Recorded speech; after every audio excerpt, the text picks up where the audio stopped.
marionette whose strings had gone slack. The Habsburgs called it devotion. The physicians called it epilepsy. Dozens of episodes each month.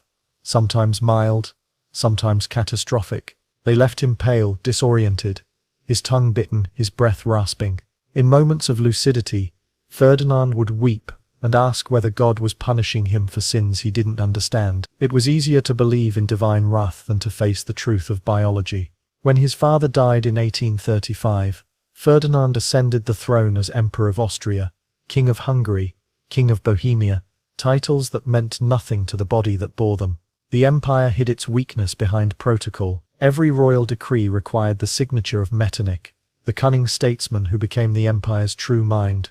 Ferdinand's reign was a puppet show performed by a man who often couldn't hold the pen he was supposed to sign with. The coronation itself bordered on tragedy.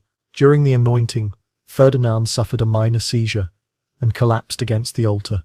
The archbishop pretended it was a gesture of humility and continued the rite, as attendants steadied the convulsing monarch. Paintings later depicted him kneeling in pious submission. The truth was less holy. The emperor's nervous system had simply shut down.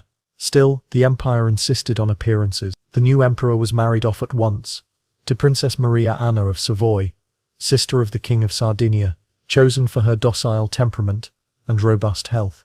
The wedding in Vienna glittered with gold and chandeliers, but those who saw the couple up close spoke of unease. Maria Anna, 27, beautiful and composed, stood beside a trembling man whose lips quivered even at rest. His head tilted forward as if too heavy for his neck.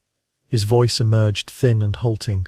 When the priest commanded the groom to speak the vows, Ferdinand repeated them twice, stumbling on every word.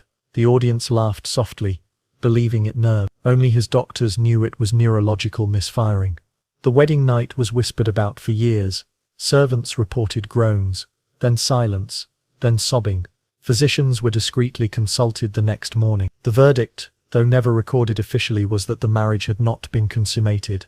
Ferdinand, like so many of his Spanish ancestors, was physically incapable. Whether through impotence, deformity or sheer mental confusion, the result was the same. No heir would ever be born of this union. The palace responded with the same ritual denial that had sustained the dynasty for centuries.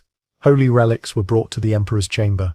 He slept with a rosary clenched in one hand, his wife weeping quietly beside him. Exorcists whispered prayers over his bed during seizures, sprinkling holy water that did nothing to still the trembling. A relic of Saint Leopold was even placed under his pillow in hopes that divine energy might restore virility. Nothing changed. Ferdinand remained a child trapped in a man's crown. He collected toys